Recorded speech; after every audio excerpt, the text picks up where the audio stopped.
Hello, it's Hillary. We have to have a talk. Okay, friends, do not, please do yourselves and the dog a favor. Do not get a puppy thinking that it is going to make you and your family feel better about the crazy world we're in right now.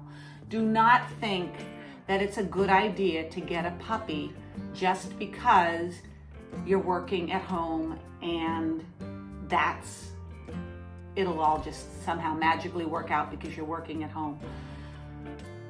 There's so many wonderful puppies, and I know how enticing and soft and wonderful that they look. And I know that we all have a fantasy, and the fantasy comes from growing up, what we saw on TV and what we saw in the movies and what we saw in commercials that companies wanted to sell us, all about the myth of how wonderful dogs can be and how they just want to please us.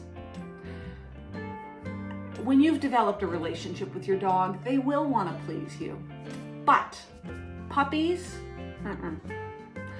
puppies are so great, but they're a pain.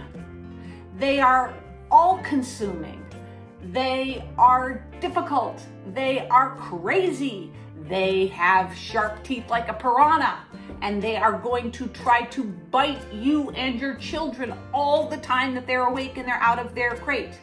You can solve these problems, but you must have the conversation with any other reasonable adults in your household and figure out who is going to be that puppy's person, who is willing to commit the time to what will become a more than full-time job, training and living with that puppy for the first half a year to full year, that you have to give it guidance and leadership and attention.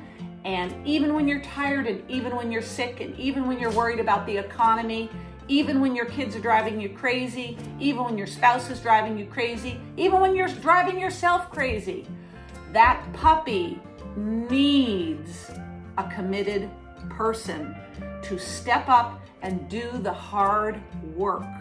And this is something we must think through before we pick up that phone and call a breeder, or before we go down to that shelter and rescue an adorable looking bundle of fur, before we go on the internet and start researching puppy breeds and looking at all those pictures.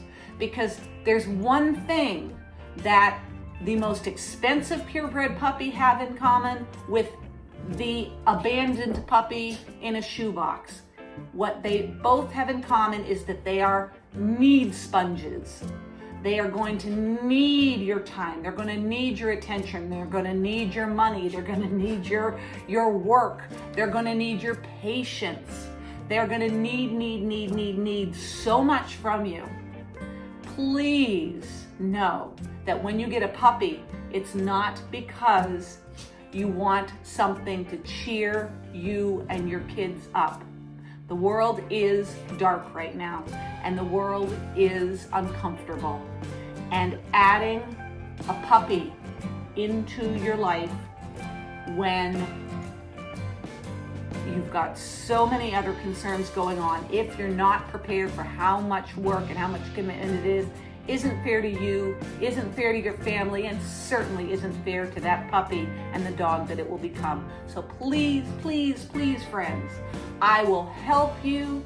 I put everything that I know out for free online. I try to give all the tips that I can give, and I will work one-on-one with those dedicated people among you that want to hire me for my services.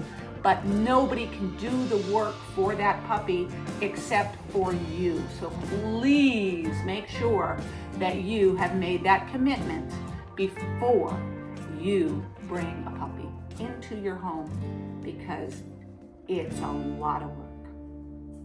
Okay, thanks. Bye-bye.